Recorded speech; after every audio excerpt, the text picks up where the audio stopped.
سورہ آل عمران کی آیت نمبر 110 میں اللہ تعالیٰ فرما رہے ہیں کہ تم بہترین امت ہو۔ یہ ایمان والوں سے اللہ تعالیٰ مخاطب ہیں، جو لوگوں کی اصلاح کے لیے پیدا کی گئی ہے۔ تم نیک کاموں کا حکم دیتے ہو اور برے کاموں سے روکتے ہو، تم اللہ پر ایمان رکھتے ہو، اور اگر اہل کتاب ایمان لے آتے تو ان کے حق میں بہتر ہوتا۔ ان میں بعض ایمان والے بھی ہیں، یعنی اہل کتاب میں سے بعض ایمان والے بھی ہیں، یہ نہیں کہ سب منکر ہیں، مگر ان کے اکثر نافرمان ہی ہیں۔ وہ تمہیں تھوڑی سی ایذا کے سوا ہرگز کوئی نقصان نہیں پہنچا سکتے، اور اگر وہ تم سے لڑیں گے تو پیٹھ پھیر کر بھاگ جائیں گے، پھر ان کی مدد نہیں کی جائے گی۔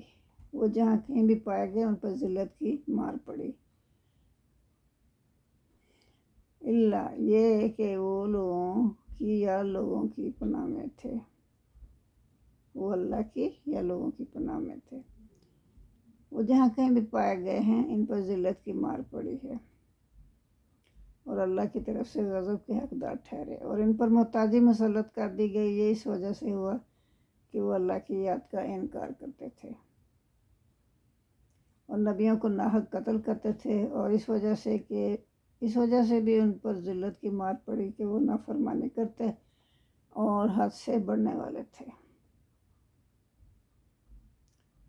وہ سب برابر نہیں ہیں، اللہ فرما رہے ہیں کہ اہل کتاب بھی سب برابر نہیں ہیں، تو ان میں ایک گروہ جو ہے نا وہ حق پر قائم ہے۔ وہ رات کی گھڑیوں میں اللہ کی آیات کی تلاوت کرتے ہیں اور وہ سجدے کرتے ہیں، وہ اللہ اور یوم آخرت پر ایمان رکھتے ہیں، وہ نیکی کا حکم دیتے ہیں اور برائی سے روکتے ہیں، اور سبقت لے جاتے ہیں بھلائی کے کاموں میں، اور وہی نیکی کاروں میں سے ہیں، مطلب وہ بھی ایسے نیکی کی طرف لپکتے ہیں۔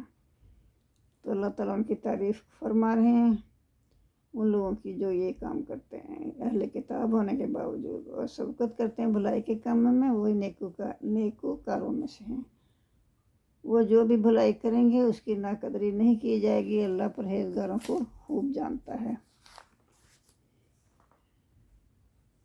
بے شک جن لوگوں نے کفر کیا انہیں ان کے مال اور اولاد اللہ کے عذاب سے نہیں بچا سکیں گے، اور وہی دوزخ والے ہیں اور اس میں ہمیشہ رہیں گے۔ اور کافر اس دنیا میں جو کچھ بھی خرچ کرتے ہیں اس کی مثال ایسی آندھی کی سی ہے جس میں سخت پالا ہو، اور وہ ان لوگوں کی کھیتی پر چلے جنہوں نے اپنی جانوں پر ظلم کیا تو اسے تباہ کر ڈالے، اور اللہ نے ان پر ظلم نہیں کیا بلکہ وہ خود ہی اپنی جانوں پر ظلم کرتے تھے۔ جزاک اللہ۔